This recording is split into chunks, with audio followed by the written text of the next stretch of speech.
लुधियाना दे ओह सनतकार व्यापारी भरा जिहड़े लखां चुल्हियां दे विच हर रोज अग बालदे ने, अज इत्थे व्यापार सनतकार ते सरकार मिलनी दे विच तुहाडा स्वागत है। मेरे अज दे मुख मेहमान श्री अरविंद केजरीवाल एक इहो जिहे नेता जिन्हां ने देश की राजनीति की दशा ते दिशा बदल के रख दी। रामलीला ग्राउंड चो एक काफिला चलिया जिहड़ा 10 सालां च अज एक बहुत वड्डी पार्टी दे नैशनल पार्टी के रूप दे विच स्थापित हो चुके हैं। श्री अरविंद केजरीवाल साहब, मेरे कैबिनेट के साथी बलकार सिंह जी, साडे राज्य सभा के बहुत ही एक्टिव मैंबर ते सिक्ख्या के खेत्र च जिन्हां दा बहुत वड्डा नाम है, लवली यूनिवर्सिटी जलंधर के CEO ने, ओनर ने श्री अशोक मित्तल जी, और special chief secretary to CM Punjab Shri BK Singh ji, Anurag Verma ji, KAP Sinha ji जिहड़े सारा इंडस्ट्री भी देखते हैं, फाइनांस भी देखते हैं, और जो है जिहड़े लोकल गवर्नमेंट देखते हैं। मेरे सामने मेरे MLA साहबान बैठे ने, लुधियाने दे, रायकोट दे, जगराओं दे मैनू नज़र आ रहे हैं सारे। साडे बिजली बोर्ड के CMD श्री बलदेव सरां जी, secretary power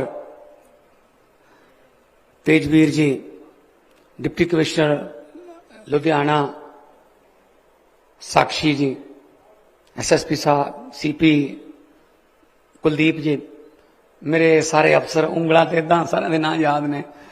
young dynamic team असी लाई हुई है तुहाडी सेवा वास्ते, तो सब तो बाद धन्नवाद तुहाडा, तुसीं चल के आए हो। सारिआं नूं मेरी प्यार भरी सत श्री अकाल, नमस्कार। वाहिगुरू जी का खालसा, वाहिगुरू जी की फतेह। आम तौर पर असी सच बोलते हैं,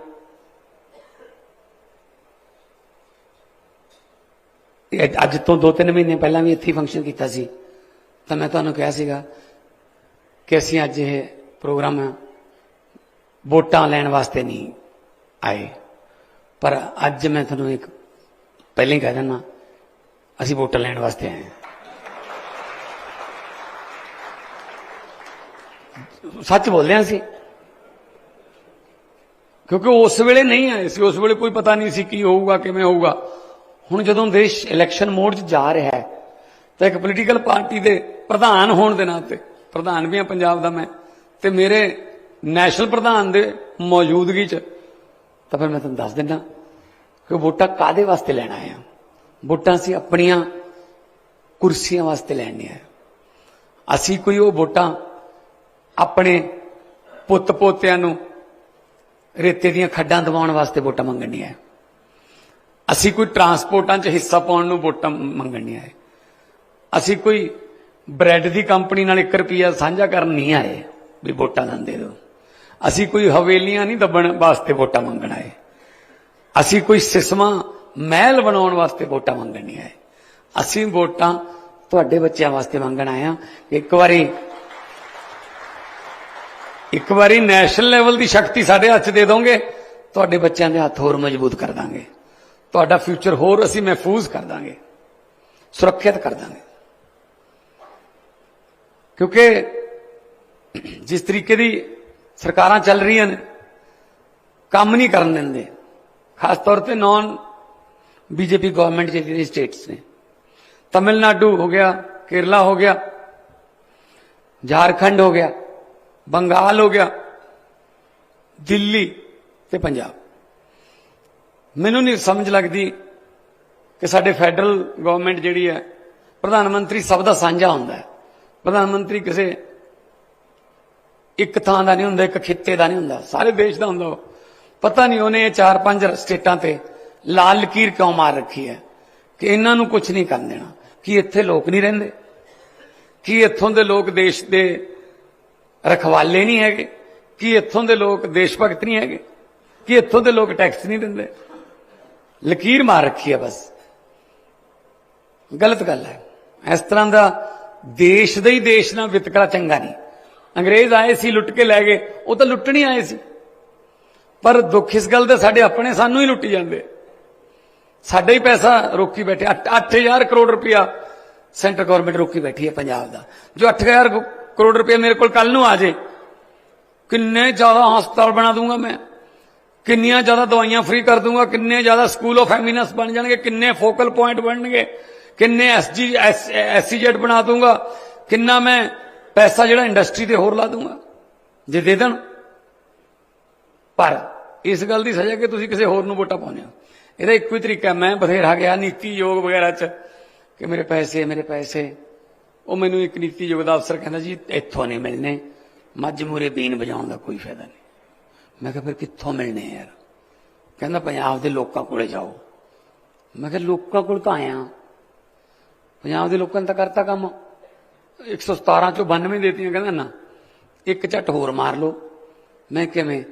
कहना 13 ਦੀਆਂ 13 लै आओ, 10 थोड़े राज सभा च पहले ही ने, 5-7 ऐतकी दिल्ली तो आउणगे, कुरुक्षेत्रा भी अपने कोले आ गई, 2 गुजरात चों आउणगे, थोड़ा टप जाना अंकड़ा 25-30 लै कहंदा 1 रुपया रोक के दिखा देण। फिर बहुत वड्डी गल है जो सेंटर गवर्नमेंट नूं 25-30 इहो जिहे टक्कर जाण जिहड़े वोकल ने, जिहड़े हक मंगना जाणदे ने। पंजाबी तो हक मंगना जानते हैं आपां, जे नहीं मंगिया तो नहीं मिलते फिर खोना भी जानते आप। सो इस करके मैं तुहाडे कोल आया। बिल्कुल डेमोक्रेटिक राइट है तुहाडा, जिन्हों मर्जी चुनो, पर मैं ये गल कहने वास्ते आया कि तुसीं मैनूं तो बहुत मजबूत बना रखा है 92 सीटां दे के, और मैं इसे विश्वास से ही काम कर सकदा कि सरकार मजबूत है, कुछ नहीं कर सकते, चाह के भी नहीं कर सकते। स्कूल बन रहे ने, मुहल्ला क्लिनिक बन रहे ने, बिजली फ्री हो गई, थर्मल प्लांट खरीद लिया अपने प्राइवेट सेक्टर का, घाटे वाला थर्मल प्लांट सरकार ने खरीद लिया, उहदे नाल इंडस्ट्री नूं बिजली फ्री मैं जिहड़ी है वो सस्ती करूंगा। ये तां कर रहा मैं जे 92 ने शर्त ला लो, जे 65-70 होंदियां ना इन्हां ने चलण नहीं देनी सी। आ देख लो नाल दा सूबा अपना हिमाचल तोड़न लगे बस उत्थे। इदों पहला उत्थे मध्य प्रदेश तोड़ी, उदों पहला करनाटका तोड़ी, महाराष्ट्र दी 2 पार्टियां खत्म करतियां, नाले नाम नाले निशान। आपां सुनिया सी भी नामो निशान खत्म हो गया, वो देखो तुसी शिव सेना दा नाले नामो नाले निशान खत्म करते। ये तो 92 करके अपने तो डरते ने भी 92 ने पंजाबी ने उल्टा पहनगे, इस करके काम हो ही जाता है। जे हुण तुसीं 13 मैनूं होर फड़ा दोगे हत्थ च, फिर तो अपने दोने हत्थां च लड्डू हो जाएंगे, बल्कि दोने नहीं फिर तो 14 हत्थां च लड्डू हो जाएंगे। 13 वो हो गए, 14वां मैं हो गया। 14 हत्थां च लड्डू वट के आपां थाल भर देंगे। तो लड्डू काहदे ने? तरक्की दे। लड्डू काहदे ने? सरकारी नौकरियां दे। लड्डू काहदे ने? इन्वेस्टमेंट दे। पंजाब च आप जा रहे हैं कल्ले कल्ले कोले, आहूजा साहब बैठे कल्यां कोले मैं आप जाना जर्मनी तो लेके इत्थे तक कि आओ यार, आओ पंजाब च आओ यार, मेरे पंजाब च आ जाओ। कोई ऐ जांदा पहला मुख्यमंत्री? पहला वो मुख्यमंत्रियों कोले आउंदे हुंदे सी, पैसे मंगते सी, वो चले जांदे सी वापस। असीं तुहाडे कोले आप आउने आ। अज जिहड़ी अज वाला फंक्शन है, ये किहड़ा तुसीं मंगिया सी भी साडीआं समस्यावां बहुत ने, साडे नाल रूबरू कराओ मुख्यमंत्री नूं। दूजी तीजी बार असीं तुहानूं बुलाया, और ज्यादातर बंदे कह रहे जी मंगी कोई है नहीं, सारियां तो पूरियां करतियां, हुण की करिए जी। फिर यही चाहुंदा सी मैं पंजाब कि सरकार इन्नी लोकां दे विच बड़ी होवे कि एक अज ही आवाज उठी तो अज ही सुन ली जावे। वो जिवें पहलां ज्वाइंट फैमिलियां दा रिवाज सी, बड़े परिवार हुंदे सी, इकट्ठे रहिंदे सी, चाचे ताए चाचियां ताईयां, एक लाणेदार हुंदा सी उन्हां दा। शाम नूं रोटी खाण वेले सारे दिन दे जिहड़े गिले शिकवे हुंदे सी जवाकां दे जां आपस च ननद भरजाइयां दे, वो सारे लाणेदार शाम नूं खत्म करके सौंदा सी। कोई प्रॉब्लम नहीं आती सी। बिल्कुल उस तरह मैं अपने पंजाब नूं समझदा।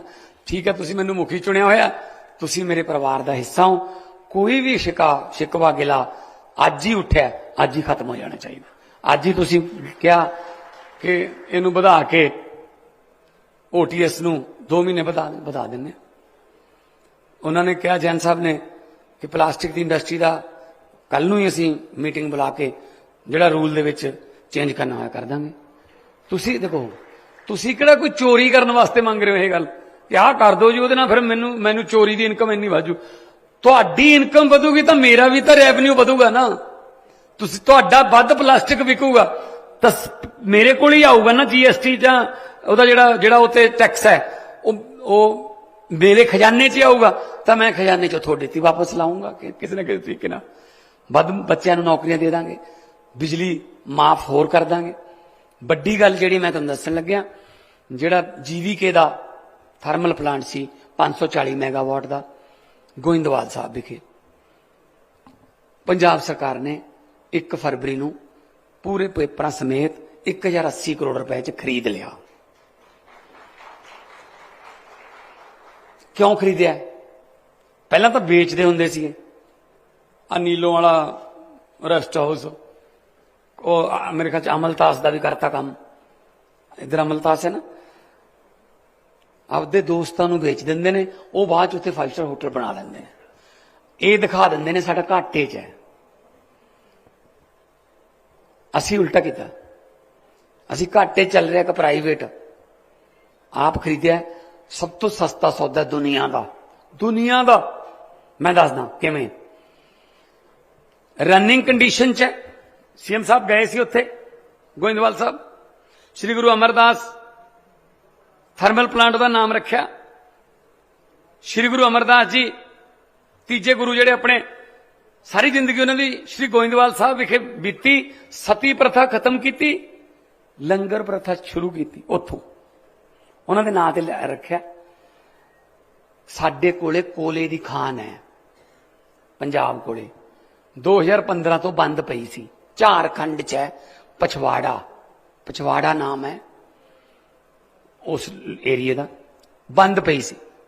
मैं बलदेव सिंह सरां जी नूं कहा कि आपां कोले की खान बंद क्यों पई है? कहंदे जी पुरानियां सरकारां ने, वो कहंदी जी इत्थों कोला कड्ढण लग गए, आपां नूं प्राइवेट वालियां तो माल पत्ता नहीं मिलना, यार आपां चलाइए। कहंदे जी जे तुसीं कहने चला दांगे। मैं माइक होऊगा तुहाडे कोले, मैनूं दस्सो जी बलदेव सिंह सरां साहब बिजली बोर्ड के हैड ने, ते किवें फिर कोले की खान चलाई आपां? सत श्री अकाल जी सारिਆਂ ਨੂੰ। बिल्कुल ये जी खान चलानी सी, ये काफ़ी मतलब डिचड़ा सीगियां और खास करके इतों तक कि जी झारखंड की सरकार है उहदे नाल भी काफ़ी मसले सीगे। CM साहब नूं असीं कहा कि असीं बिल्कुल अगे लग के वो काम करते हैं जी, पर सानूं जिथे जिथे डिक्का आऊगा उत्थे तुहाडी जरूरत पेगी।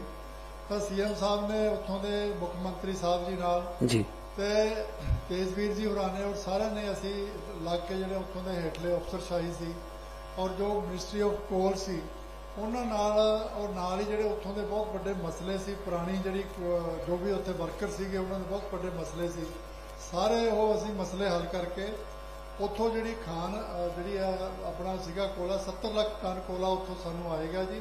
हुण तक वैसे सर 1005 जिहड़े रेलवे दे रेक गड्डियां इत्थों तक अपने पहुंच चुकियां ने, 42 लाख टन कोला अपने कोले पहुंच चुकिया।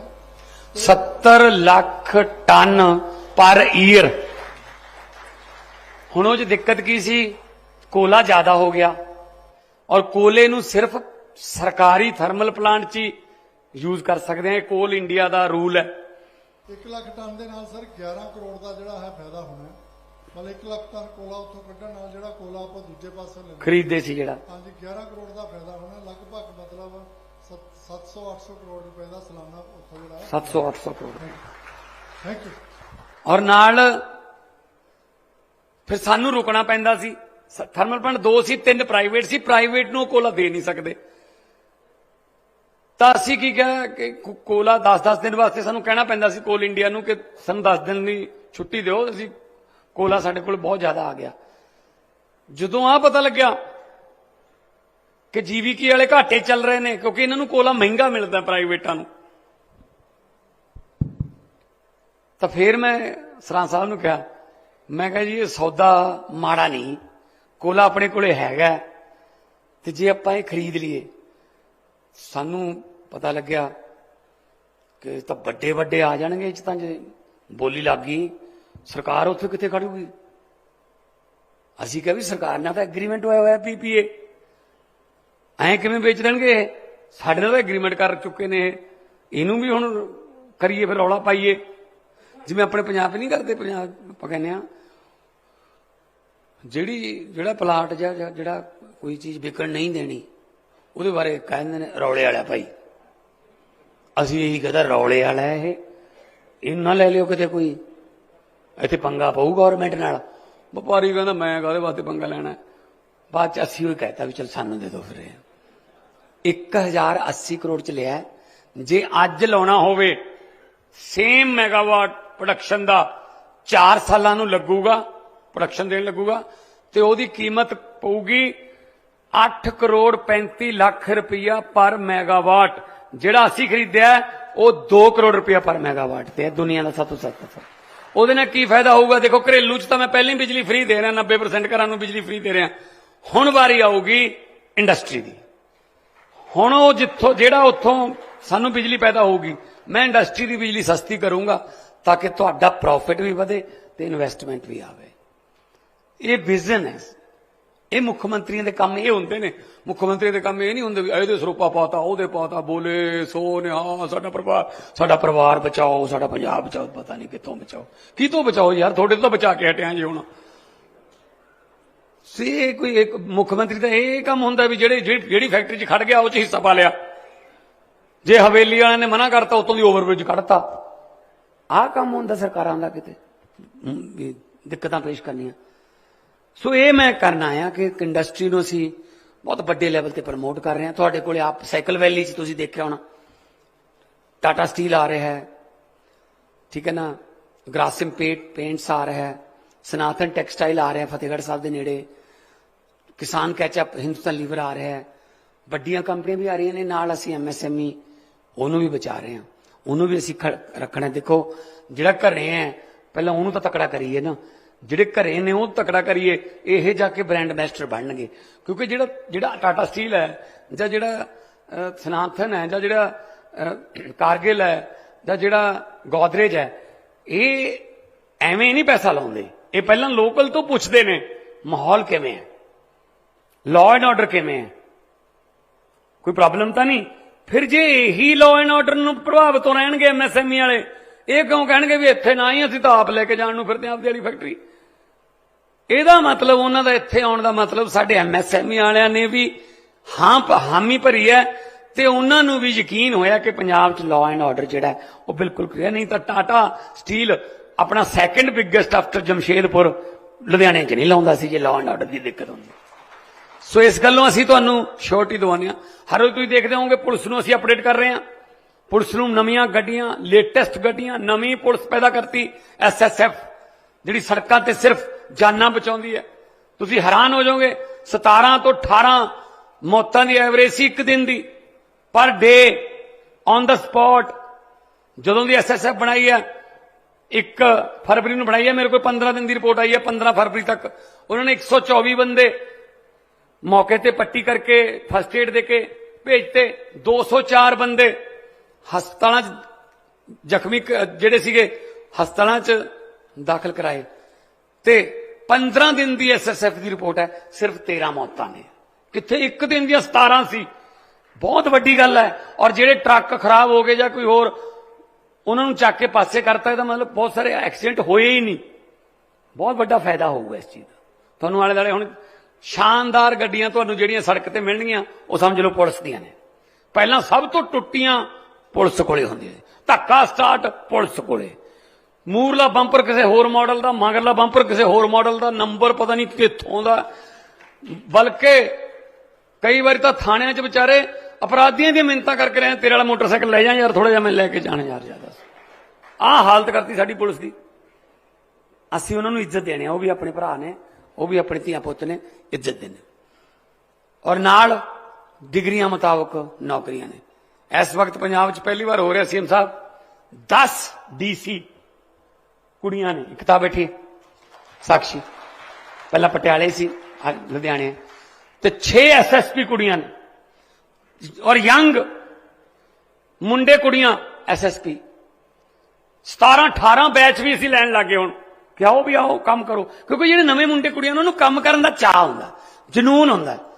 ਜਿਹੜੇ ਬਹੁਤ ਬਾਦਲਾਂ ਵੇਲੇ ਦੇ ਨੇ ਉਹਨਾਂ ਦਾ ਕੰਮ ਹੀ ਇਹ ਹੁੰਦਾ 1 ਸਾਲ ਮਿਲ ਜੇ ਹੋਰ ਲੁੱਟ ਲਾਂਗੇ, ਉੱਥੇ ਹੀ ਬੈਠੇ ਰਹਿੰਦੇ ਨੇ, ਨਾ ਕੋਈ ਕੰਮ ਕਰਨ, ਆਪਦੀ ਕੁਰਸੀ ਤੇ ਤੌਲੀਆ ਜਾਂ ਵਿਛਾ ਲੈਂਦੇ ਨੇ, ਨਾ ਲੋਕਾਂ ਨੂੰ ਮਿਲਣ ਨਾ ਕੋਈ, ਕਿਉਂਕਿ ਉਹ ਤਜਰਬੇਕਾਰ ਹੋ ਚੁੱਕੇ ਨੇ। ਨਵੇਂ ਮੁੰਡਿਆਂ ਨੂੰ ਚਾਹ ਹੁੰਦਾ, ਜਨੂਨ ਹੁੰਦਾ। So bench strength should be there, bench strength ਚਾਹੀਦੀ ਹੈ।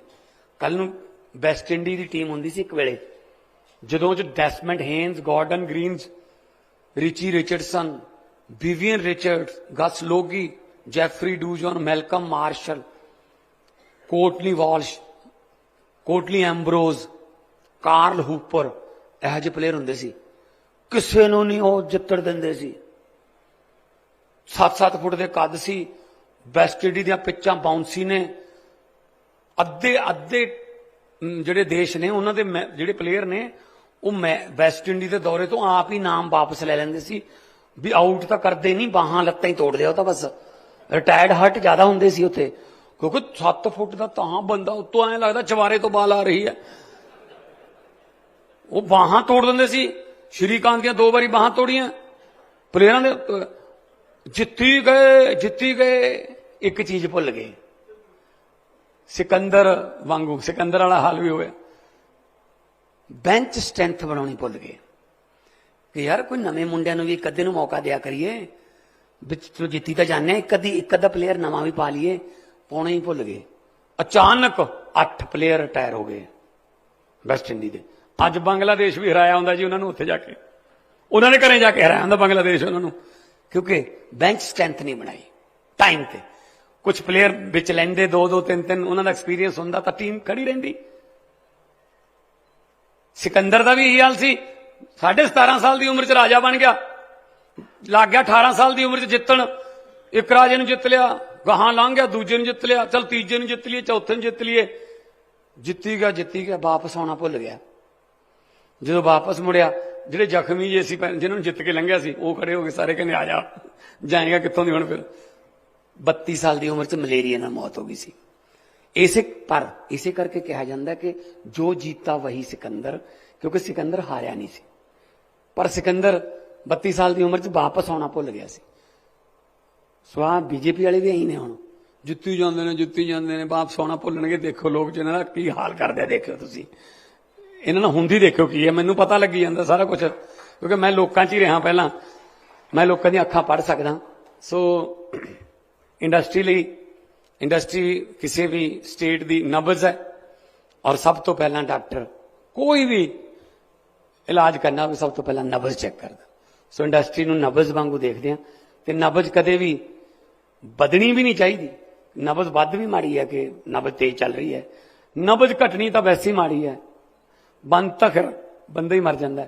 ਸੋ ਨਬਜ਼ ਦੀ ਜਿਹੜੀ ਰਿਦਮ ਹੈ ਉਹ 1 ਮਿੰਟ 72 ਹੈ ਮੰਨੀ ਗਈ ਹੈ। ਇਹ ਵੀ ਮੈਂ ਤਾਂ ਦੱਸ ਰਿਹਾ ਕਿਉਂਕਿ ਮੇਰੇ ਘਰੇ ਡਾਕਟਰ ਹੈ ਨਾ, ਹੋਰ ਮੈਂ ਕੋਈ ਐ ਨਹੀਂ ਡਾਕਟਰੀ ਦੀਆਂ ਵੀ ਮੈਂ ਸਾਰੀਆਂ ਦੱਸੀਆਂ ਵਾ। 1 ਮਿੰਟ 72 ਵਾਰ ਹੁੰਦੀ ਹੈ। ਜਿਹੜੇ ਡਾਕਟਰ ਨੇ ਉਹ 10 ਸਕਿੰਟ ਦੇਖਦੇ ਨੇ, 10 ਸਕਿੰਟਾਂ 'ਚ 12 ਵਾਰ ਹੋਣਾ ਚਾਹੀਦਾ। ਤੁਸੀਂ ਵੀ ਚੈੱਕ ਕਰ ਲਿਆ ਕਰੋ ਭਾਵੇਂ ਆਪਣਾ, ਜੇ 10 'ਚ 12 ਹੈ ਫਿਰ ਠੀਕ ਹੈ, ਫਿਰ ਜਾਣ ਦੀ ਲੋੜ ਨਹੀਂ। ਸੋ ਇਹ ਛੋਟੇ ਛੋਟੇ ਨੁਸਖੇ ਜੇ ਮੈਨੂੰ ਘਰੋਂ ਮਿਲ ਜਾਂਦੇ ਆ ਥੋੜੇ ਜਿਹੇ ਨਾ। ਸੋ ਮੈਂ ਤੁਹਾਡਾ ਵੀ ਬਹੁਤ ਬਹੁਤ ਧੰਨਵਾਦ ਕਰਦਾ। ਤੁਸੀਂ ਜਦੋਂ ਆਉਂਦੇ ਆ ਐਂ ਲੱਗਦਾ ਇਦੋਂ ਵੱਧ ਪਿਆਰ ਤਾਂ ਕੀ ਮਿਲੂਗਾ। ਹਰ ਵਾਰੀ ਤੁਸੀਂ ਆਪਣਾ ਹੀ ਰਿਕਾਰਡ ਤੋੜ ਲੈਂਦੇ ਹੋ। ਸੋ ਲੁਧਿਆਣੇ ਵਾਲਿਓ, लोगों को अक्सर कहते सुना है जिंदा रहे तो फिर मिलेंगे, लेकिन इस दिल ने कहा है जिंदा रहे तो फिर मिलेंगे, मिलते रहे तो जिंदा रहेंगे। तो ਤੁਹਾਨੂੰ ਸਾਰਿਆਂ ਨੂੰ ਬਹੁਤ-ਬਹੁਤ ਵਧਾਈਆਂ। ਔਰ ਆਉਣ ਵਾਲੇ ਦਿਨਾਂ 'ਚ ਤੁਹਾਡੇ ਕੋਲੇ ਝਾੜੂ ਦਾ ਚੋਣ ਨਿਸ਼ਾਨ ਲੈ ਕੇ ਵੀ ਆਵਾਂਗੇ। ਤੇ ਵੈਸੇ ਤੁਸੀਂ ਹੁਣੇ ਜਿਹੜੇ ਆਪਣੇ ਆਪਣੇ ਘਰਾਂ 'ਚ ਜਿਹੜੇ ਝਾੜੂ ਲਾਉਣ ਆਉਂਦੇ ਆ ਉਹਨੂੰ ਕਹਿ ਦਿਓ ਇੱਕ ਦੀ ਥਾਂ ਤੇ ਭਾਵੇਂ 2-2 ਵਾਰੀ ਲਾ ਦਿਆ ਕਰੋ। ਝਾੜੂ ਲਾਉਣ ਦੀ ਬਹੁਤ ਸਖਤ ਜ਼ਰੂਰਤ ਹੈ। हाँ, विरोधी पार्टियां ने तो 2022 ਚ ਝਾੜੂ ਵਾਲੇ ਆਪਣੇ ਘਰਾਂ ਚੋਂ ਬੰਦ ਕਰਤੇ ਸੀ, ਕਹਿੰਦੇ ਪੋਚਾ ਲਾਇਆ ਕਰੋ, ਤੜਕੀ ਤੜਕੀ ਝਾੜੂ ਨਾ ਦਿਖਾਇਆ ਕਰੋ, ਸਾਨੂੰ ਕਾਉ ਮਾਉ ਜਿਹਾ ਲੱਗਦਾ, ਹੋਰ ਹੀ ਤਰ੍ਹਾਂ ਦਾ ਝਾੜੂ ਦੇ ਮਾਂਜੇ ਹੋਏ ਆ। ਸੋ ਇਸ ਕਰਕੇ ਅਰਵਿੰਦ ਕੇਜਰੀਵਾਲ ਜੀ ਨੇ ਝਾੜੂ ਇਹ ਜਿਹੜਾ ਦਿੱਤਾ ਹੈ, ਇਹਦੇ ਨਾਲ ਆਪਾਂ ਪਹਿਲਾਂ ਦੁਕਾਨ ਜਾਂ ਮਕਾਨ ਸਾਫ਼ ਕਰ ਦਿੰਦੇ ਸੀ, ਹੁਣ ਇਸ ਝਾੜੂ ਨਾਲ पूरा हिंदुस्तान साफ किया जाऊगा। बहुत बहुत धन्यवाद। मंच पे मौजूद पंजाब के हरमन प्यारे मुख्यमंत्री मेरे छोटे भाई सरदार भगवंत मान जी, हमारे राज्यसभा के मेंबर, यहाँ पे आए हुए हमारे सभी एमएलएज, सभी ऑफिसर्स और लुधियाना के कोने कोने से आए हुए सभी व्यापारी और उद्योगपति भाइयों को मेरा नमस्कार, सबको मेरा प्रणाम, सत श्री अकाल। उद्योग की और व्यापार की बात शुरू करने के पहले एक आपको खुशखबरी देना चाहता हूं। अभी थोड़ी देर पहले हम सब लोग लुधियाना में आज एक बहुत ही शानदार स्कूल की शुरुआत हुई है।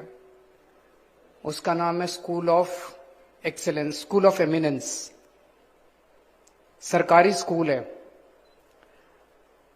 मैं जानता हूं कि यहां जितने लोग इस हॉल में बैठे हुए हैं, आप लोगों को भगवान ने जिंदगी में बहुत कुछ दिया है,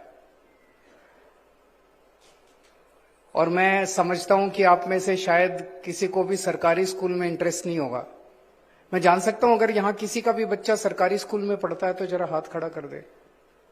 3 लोगों के बच्चे पढ़ते हैं यहाँ पे, और लगभग 500-600 लोग, 4-5-6 लोगों के बच्चे। आपके सबके बच्चे प्राइवेट स्कूलों में पढ़ते होंगे। एक मेरी गुजारिश है, आज जिस स्कूल का हम उद्घाटन करके आए हैं, मेरे कहने से, मेरे रिक्वेस्ट करने पे, अगले हफ्ते 10 दिन में एक बार उस स्कूल का राउंड मार के आ जाना, अंदर से घूम के आ जाना। मैं चैलेंज करता हूं कि आपका बच्चा जिस प्राइवेट स्कूल में पढ़ता है उससे कम से कम 10 गुना ज्यादा अच्छा आज का सरकारी स्कूल है जिसका उद्घाटन किया गया है। इंदिरापुरी में है, इंदिरापुरी, वर्धमान के पास। और उसी के सामने हम किसी की बुराई नहीं करना चाहते, उसी के सामने एक प्राइवेट स्कूल है जो कि बहुत अच्छा माना जाता है। लेकिन आज जब उस सरकारी स्कूल का उद्घाटन कर रहे थे, वहां पे हमने बच्चों से पूछा, कई बच्चे, हम कई क्लासेस के अंदर गए, कई बच्चों से हमने पूछा, हर क्लास में लगभग 30-40% बच्चे प्राइवेट स्कूल, बड़े बड़े प्राइवेट स्कूल, जो बेस्ट प्राइवेट स्कूल है लुधियाना के, उनको छोड़ के सरकारी स्कूल में एडमिशन लेने के लिए आए हैं। फिर हमने कई सारे पेरेंट्स से बात की। हमने कहा आपने अपने बच्चे को प्राइवेट स्कूल से निकाल के सरकारी स्कूल में क्यों भर्ती कराया? कहते सर जब ये स्कूल बन के तैयार हुआ, हम एक राउंड मार के गए और हमें विश्वास नहीं हुआ कि ऐसा सरकारी स्कूल हो सकता है। हमारे बच्चे जिन प्राइवेट स्कूलों में पढ़ रहे थे उनसे 10 गुना ज्यादा फैसिलिटीज यहाँ पे है। उस सरकारी स्कूल में बास्केटबॉल ग्राउंड है, उस सरकारी स्कूल में हर लैब, हर किस्म की एकदम मॉडर्न लैब्स हैं, chemistry lab, biology lab, physics lab, शानदार लेबोरेटरीज हैं, कंप्यूटर लैब, उसमें स्विमिंग पूल है। सरकारी स्कूल में स्विमिंग पूल है। मैं जानना चाहता हूं लुधियाना के किस प्राइवेट स्कूल में स्विमिंग पूल है? मुझे तो नहीं लगता किसी भी प्राइवेट स्कूल में सर स्विमिंग पूल। एक राउंड मार के आना आप स्कूल का, और आप अपने बच्चे को प्राइवेट से निकाल के सरकारी स्कूल में भर्ती कराना चाहोगे। लेकिन सरकारी स्कूल में अब एडमिशन इतनी आसानी से नहीं मिलता। वो जमाने गए जब सरकार, हैं जी, सॉरी,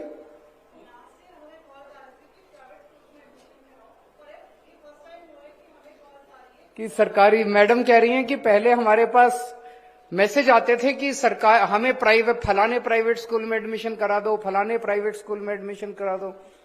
अब हम लोगों के पास कॉल्स आती हैं कि सरकारी स्कूल में एडमिशन करा दो, लंबी लंबी लाइनें लगी हुई हैं। पिछले साल ये जो हमारे स्कूल ऑफ एमिनेंस बन रहे हैं, आज 13 नए स्कूल बन के 13 स्कूलों का उद्घाटन किया गया। अलग अलग शहरों में 13 स्कूल बने हैं। एक अमृतसर में पहले बन चुका था, 14 स्कूल बन के तैयार हो गए। पिछले साल इन स्कूल्स ऑफ एमिनेंस में एडमिशन आसानी से नहीं होता। 1 लाख बच्चों ने अप्लाई किया था। 8200 सीट्स थी, 8200 सीट थी। उसका एडमिशन टेस्ट हुआ, एडमिशन टेस्ट के बाद इन स्कूलों के अंदर एडमिशन हुआ। धीरे धीरे स्कूल्स का इंफ्रास्ट्रक्चर बढ़ेगा और हमारा मकसद है पंजाब के अंदर लगभग 18,000 सरकारी स्कूल हैं, सारे स्कूलों को अच्छा करेंगे। इस वक्त जब हम बात कर रहे हैं पंजाब के सारे स्कूलों में कुछ ना कुछ इंप्रूवमेंट चल रहा है। कहीं बाउंड्री वॉल्स बन रही हैं, कहीं डेस्क आ रहे हैं, कहीं सिक्योरिटी का स्टाफ लग रहा है, कहीं कुछ हो रहा है, कहीं कुछ हो रहा है, कुछ ना कुछ हो रहा है। जो 75 साल की गंदगी है उसको ठीक करने में टाइम तो लगेगा। अभी 2 साल के अंदर इतना इंप्रूवमेंट है, आने वाले 3 साल के अंदर और भी बहुत इंप्रूवमेंट आप देखेंगे। कल हम लोगों ने 165 मोहल्ला क्लिनिक का उद्घाटन किया। एक बारी में, वन गो 165 मोहल्ला क्लिनिक। 75 साल में पंजाब में एक भी मोहल्ला क्लिनिक नहीं बना था। चलो मोहल्ला क्लिनिक छोड़ो, मोहल्ला clinic is like a primary health centre, dispensary. जो हाल था पंजाब के अंदर, मैं और भगवंत मान जब घूमा करते थे चुनाव के दौरान, एक दिन एक डिस्पेंसरी में हमारा जा रहा था, एक दिन हम लोग जा रहे थे एक गांव में, हम पता चला यहाँ पे, हम उतर गए, वैसे ही उतर गए औचक निरी, अंदर गए तो सारे कमरे बंद पड़े थे और कुत्ते घूम रहे थे कॉरिडोर के अंदर। ये हाल होता था प्राइमरी हेल्थ सेंटर। और अब जो मोहल्ला क्लिनिक बन रहे हैं, शानदार मोहल्ला क्लिनिक, एयर कंडीशन, साफ सुथरे, एकदम मॉड्यूलर फर्नीचर, शानदार एनवायरनमेंट, कंप्यूटर लेके, टैबलेट लेके बैठी हैं वहां पे महिलाएं, रिसेप्शन पे डॉक्टर, वहां पे दवाइयां देने वाली। आपको किसी 5 स्टार अस्पताल से कम नहीं लगेगा हमारा मोहल्ला क्लिनिक। अब पंजाब के अंदर 829 मोहल्ला क्लिनिक बन गए हैं। पंजाब के कोने कोने में खोल रहे हैं मोहल्ला क्लिनिक। थोड़े से इलाके बच गए हैं, नहीं तो कोने कोने के अंदर मोहल्ला क्लिनिक है। कोई भी पैसे वाला आदमी जिसके पास 4 पैसे भी हैं, अगर घर में कोई बीमार हो, कोई सरकारी अस्पताल नहीं जाना चाहता है कि नहीं है, अपने आप को प्राइवेट में लेके जाएगा, चाहे छोटे प्राइवेट डॉक्टर के पास चला जाए, लेकिन सरकारी में कोई नहीं जाना चाहता। मुझे नहीं पता आप में से कितने, लुधियाना के अंदर भी अब कई खुल गए हैं मोहल्ला क्लिनिक, हाँ कई सारे खुल गए हैं लुधियाना में भी। आप, मुझे नहीं पता आप में से कितने लोगों ने एक बार जाके देखना। आप गए हो? 90 नहीं होंगे, टोटल 829 पूरे पंजाब में है। लुधियाना में 90, मैडम बता रही हैं 90 मोहल्ला क्लिनिक खुल गए हैं। अच्छा,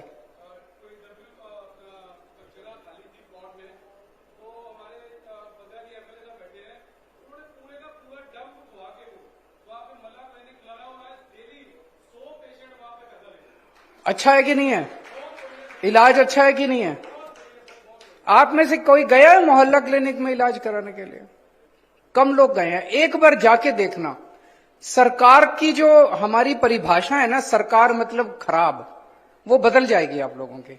अब अलग किस्म की सरकार आई है इस देश के अंदर, पहले दिल्ली में, अब पंजाब में। मैं आपको एक उदाहरण देता हूं। दिल्ली में हमने मोहल्ला क्लिनिक बनाने चालू किए 2015 में, जब हमारी सरकार बनी। एक दिन ग्रेटर कैलाश की आरडब्ल्यूए ने मेरे को अपने एनुअल फंक्शन में इनवाइट किया। ग्रेटर कैलाश तो दिल्ली का सबसे पॉश एरिया है, सबसे अमीर लोग दिल्ली के ग्रेटर कैलाश में रहते हैं। तो एनुअल प्रोग्राम में मेरे भाषण के पहले उनकी आरडब्ल्यूए ने मेरे सामने डिमांड्स रखी, हमारा ये काम करा दो, हमारा ये काम करा दो, हमारा ये काम। उसमें उन्होंने डिमांड रखी, हमारा एक मोहल्ला क्लिनिक बनवा दो यहां पे। तो मैंने कहा यार तुम तो इतने अमीर लोग हो, तुम तो बीमार हो जाओ तो मैक्स में जाते हो, अपोलो में जाते हो, फोर्टिस में जाते हो, मोहल्ला क्लिनिक की क्या जरूरत है?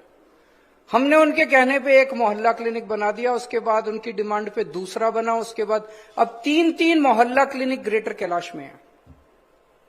फिर एक दिन मैं वहां से गुजर रहा था, मैंने सोचा देखते हैं कि क्या हाल है मोहल्ला क्लिनिक का। क्योंकि मैं अगर पहले से कह के जाता कि सीएम आ रहे हैं देखने, तो सब कुछ ठीक ठाक कर देते वो लोग। एक दिन मैं उस सड़क से गुजर रहा था, मैं उतरा वहीं पे और अंदर चला गया। आपको यकीन नहीं होगा, इतने अमीर अमीर घरों की महिलाएं वहां अपना इलाज कराने के लिए बैठी हुई थी। वो बोले यहां पे डॉक्टर इतना अच्छा बिहेव करते हैं, इतने अच्छे से हमारा इलाज करते हैं, बोला कि प्राइवेट के अंदर भी हमारा इतना अच्छा इलाज। प्राइवेट में जब आप जाते हो तो आपका ओवर इलाज होता है, आपसे ज्यादा पैसे लेने के लिए जरूरत नहीं होती तब भी कह देते हैं इसकी सर्जरी करा लो, जरूरत नहीं होती तब भी कहते हैं ये 4 टेस्ट करा लो। मोहल्ला क्लिनिक में ऐसा नहीं है, जितनी जरूरत है उतना ही इलाज करते हैं वो लोग। तो आपके लुधियाने के अंदर 90 मोहल्ला क्लिनिक खुल गए। इससे पहले 75 साल में एक भी मोहल्ला क्लिनिक नहीं खुला था, 2 साल में 90 मोहल्ला क्लिनिक खुल गए। अब आपके सारे सरकारी अस्पतालों को ठीक कर रहे हैं। जितने पंजाब के अंदर सरकारी अस्पताल हैं, सिविल हॉस्पिटल हैं, बड़े डिस्ट्रिक्ट हॉस्पिटल हैं, लगभग 40 हॉस्पिटल्स की लिस्ट बनाई है हम लोगों ने, जिनको ठीक कर रहे हैं। उनको शानदार बनाएंगे। आप मैक्स, अपोलो, फोर्टिस सब भूल जाओगे। और उनके अंदर भी सारा इलाज मुफ्त कर रहे हैं। और आपके अपने एमपी संजीव अरोड़ा जी लगे हुए हैं इस काम पे, उन्हीं को जिम्मेदारी दी है भगवंत मान साहब ने कि आप लगो इसके ऊपर। ये मैं इसलिए बता रहा था कि आप लोग व्यापारी होंगे, लेकिन आपको भी अपने बच्चों को अच्छी शिक्षा देनी होती है, आपको भी इलाज कराना होता है। एक बार जाके देखो कि सरकार कितने तेजी से बदल रही है। सरकारी स्कूल, सरकारी अस्पताल, सरकारी मोहल्ला क्लिनिक शानदार बनते जा रहे हैं। आप सब व्यापारी हैं। हमारी सरकार की सबसे बड़ी प्राथमिकता इस टाइम है जॉब्स देना। बच्चों को, हमारे युवाओं को हम रोजगार देना चाहते हैं। और सबसे बड़े स्तर के ऊपर रोजगार पैदा हो सकता है अगर हम छोटे और मझले व्यापारियों को ज्यादा से ज्यादा प्रोत्साहन दें। बड़ी इंडस्ट्री को भी आना चाहिए। बड़ी इंडस्ट्री को हम बड़ी तेजी से ला रहे हैं। जैसा बताया गया कि ऑलमोस्ट 65,000 करोड़ रुपए का इन्वेस्टमेंट ऑलरेडी मान साहब के आने के बाद पिछले 2 साल के अंदर कमिट हो चुका है और काम शुरू हो गया। केवल कमिटमेंट नहीं है, फर्जी एमओयू साइन हुए, काम शुरू हो गया। उनमें लगभग 3 लाख जॉब्स तैयार होंगे। लेकिन जिस स्केल के ऊपर छोटे और मझले व्यापारी जिस स्केल के ऊपर जॉब्स क्रिएट करते हैं वो अनइमेजिनेबल है। वही असली रीढ़ की हड्डी है जो हमें जॉब्स दे सकती है। तो हम आपका सम्मान करते हैं, हम आपको प्रोत्साहन देने के लिए किसी भी हद तक जा सकते हैं। आपकी जितनी समस्याएं हैं उन समस्याओं का हल करना हमारा सबसे प्राइमरी एम है। अभी तक व्यापारियों को हर सरकार चोर मानती थी, उसी दृष्टि से देखती थी। और चुनाव के टाइम में व्यापारी याद आते थे डोनेशन के लिए। मैं आपसे पूछना चाहता हूं, आज हम आपके साथ यहां पे बैठे हैं, इस किस्म की मीटिंग 2 मुख्यमंत्री, एक दिल्ली से एक पंजाब से, आपकी समस्याएं सुनने के लिए बैठे हैं। अभी तक हमारे से पहले जितनी सरकारें आई, किसी सरकार ने आपके साथ इस किस्म की मिलनी की कि आमने सामने बैठ के आपकी समस्याओं का समाधान निकाला जाए। किसी को परवाह नहीं थी।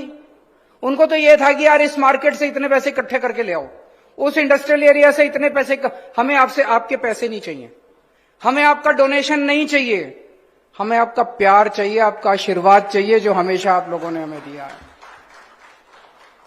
आप बढ़ेंगे, आप फलेंगे फूलेंगे तो आप हमें टैक्स भी देंगे और उस टैक्स से और हम तरक्की कर पाएंगे। अभी मीटिंग के पहले, मीटिंग शुरू होने के पहले चीफ सेक्रेटरी साहब ने ऑलरेडी 10 पॉइंट डिक्लेयर किए थे, जो कि मैं समझता हूं, मैं भी पहले इनकम टैक्स में काम करता था, मैं समझता हूं कि ये बहुत बड़े अनाउंसमेंट्स हैं, जो कि आसानी से अनाउंसमेंट्स होते नहीं है। व्यापारियों को, बेचारों को बहुत कई सालों तक एड़ी चोटी अपने जूते घिसने पड़ते हैं सरकारों के साथ। कभी इस मंत्री से मिलो, कभी मुख्यमंत्री से मिलो, कभी एक झटके के अंदर इतने सारे अनाउंसमेंट्स। वैट का ओटीएस एक्सटेंड कर दिया गया, फॉर्म CH&F की प्रॉब्लम सॉल्व कर दी गई, हेल्थ इंश्योरेंस 1 करोड़ से 2 करोड़ कर दिया गया, बोगस बिलिंग चेक करने के लिए IIT हैदराबाद से एग्रीमेंट किया जा रहा है, मार्केट्स के अंदर पब्लिक टॉयलेट्स बनाए जाएंगे आपकी सुविधा के लिए, पानी और सीवर की स्कीम के लिए OTS किया जा रहा है, बिल्डिंग प्लान्स का सेल्फ सर्टिफिकेशन कर दिया जाएगा, ट्रेड लाइसेंस का वैलिडिटी पीरियड 1 साल से बढ़ा के 3 साल कर दिया गया, लेबरर्स की वेरिफिकेशन को सिंप्लीफाई किया। इतने सारे अनाउंसमेंट्स। लेकिन सबसे बड़ी चीज मुझे अच्छी लगी आज, अभी कुछ लोगों ने अपनी अपनी समस्याएं बताई। जैसे प्लास्टिक वालों ने बताई 120 माइक्रोन तक का तो जी दिल्ली में भी माफ है, यहां भी कर दो। अगर हमारी सरकार बेईमान होती, भाई साहब, ये प्लास्टिक वालों को पहले बुलाते और उनको बुलाते, हाँ भाई सबसे इकट्ठे कर लो और इकट्ठे करके इतने पैसे फलाने को पहुंचा दो। करते कि नहीं करते? यही चलता था अभी तक। इतनी बड़ी अनाउंसमेंट 2 मिनट के अंदर मान साहब ने और मैंने डिस्कस की, मान साहब ने, मैंने कहा हाँ करते थे तुरंत अनाउंस। क्यों? हमारी नीयत साफ है, हम पैसे कमाने नहीं आए। हम जो पैसे कमाते थे उनका धंधा बंद करने के लिए आए हैं, आपको सहूलियत देने के लिए आए हैं। इसलिए 2-2 मिनट के अंदर इतने बड़े बड़े अनाउंसमेंट हो रहे थे।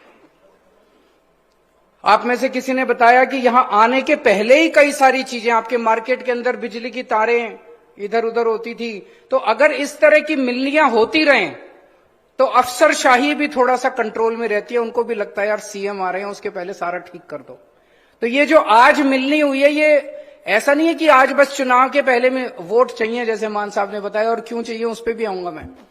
लेकिन इस किस्म की मिलनी होती रहनी चाहिए ताकि समय समय पे आपकी समस्याएं हम तक। आज हम जितनी समस्याओं का समाधान बता के जा रहे हैं, इसका मतलब ये नहीं जिंदगी में और समस्याएं नहीं आएंगी, और भी समस्याएं आएंगी। हम आपके बीच में लगातार आते रहेंगे, बीच बीच में आप भी आते रहिए। हमारे पास चाय पीने के लिए आ जाया कीजिए, कभी कभी चाहे कोई काम नहीं हो वैसे ही आ जाया कीजिए मिलने के लिए। ये मिलना जुलना चलते रहना चाहिए। तो इतनी सारी समस्याएं आपकी इस मीटिंग के पहले ही सॉल्व हो गई। अब आते हैं कि पिछले कुछ 2 साल में आपने देखा होगा, मान साहब ने बिल्कुल सही बताया, आज देश के अंदर जो माहौल चल रहा है, जितनी नॉन बीजेपी गवर्नमेंट्स हैं उनको काम करने से रोका जा रहा है। दिल्ली तो कहते हैं हाफ स्टेट है, चलो हाफ स्टेट है, वहां तो हमें कुछ नहीं करने देते, इनसे रोज लड़ के मेरा दिल जानता है इस पे एक पीएचडी होनी चाहिए, नोबेल प्राइज मिलना चाहिए मुझे एडमिनिस्ट्रेशन के अंदर, कि मैं कैसे दिल्ली चला रहा हूं और कैसे दिल्ली में हमने इतने काम कर लिए। लेकिन जो फुल स्टेट है, पंजाब फुल स्टेट है, तमिलनाडु फुल स्टेट है, केरला फुल स्टेट है, तेलंगाना फुल स्टेट है, लेकिन वह बीजेपी की सरकार नहीं है तो कहते हैं काम नहीं करने देंगे। तो तेलंगाना वालों ने सारे एमपी डीएमके को दे दिए, बोले अब लड़ो इनके साथ जाके। केरला वालों ने अपने सारे एमपी अपने उनको यूडीएफ और एलडीएफ वालों को दे दिए। पंजाब वाले भी सारे एमपी मान साहब को दे दो, फिर देखो इनसे इनकी मजाल जो ये हमारे काम रोक लें। 8,000 करोड़ रुपए पंजाब का हक बनता है, जो 8,000 करोड़ रुपए सेंटर लेके बैठा है। आपके पैसे नहीं दे रहे, गुंडागर्दी है, पैसे नहीं दे रहे, बस नहीं दे रहे। रूरल डेवलपमेंट आरडीएफ का पैसा है और कई सारे हेड के अंदर है। 8,000 करोड़ रुपए आ जाएं, आप सोचो कितनी सड़कें, कितने मोहल्ला क्लिनिक, कितने स्कूल बन जाएंगे, कितना काम हो जाएगा। क्यों नहीं दे रहे? इसलिए नहीं दे रहे, आज अकेला भगवंत मान लड़ रहा है इनसे, बीजेपी वालों से भी, गवर्नर से भी और केंद्र सरकार से भी। आप ये 13 सीट दे दोगे, भगवंत मान के 13 हाथ हो जाएंगे। ये 13 के 13 दिल्ली बैठ के सारा दिन इनसे लड़ेंगे, इनकी जान खा जाएंगे, सारा पैसा लेके आएंगे आपका एक एक पैसा। 26 जनवरी को पंजाब की झांकी नहीं लगने दी इन्होंने, 26 जनवरी की परेड में। क्यों भाई? पंजाब इस देश का हिस्सा नहीं है? पंजाब की झांकी क्यों नहीं लगने दी? पहले अफवाह फैला दी, भगवंत मान ने अपनी फोटो लगा रखी है, फिर भगवंत मान ने झांकी पब्लिक कर दी कि देख लो। उसमें किसकी फोटो थी? भगत सिंह की फोटो थी, करतार सिंह सराबा की फोटो थी, लाला लाजपत राय की फोटो थी। और केंद्र सरकार कहता है हमने पंजाब की झांकी रिजेक्ट कर दिया। अरे तुम होते कौन हो भगत सिंह की झांकी रिजेक्ट करने वाले? तुम्हारी औकात कैसे हो गई तुम्हारी भगत सिंह की झांकी रिजेक्ट करने की?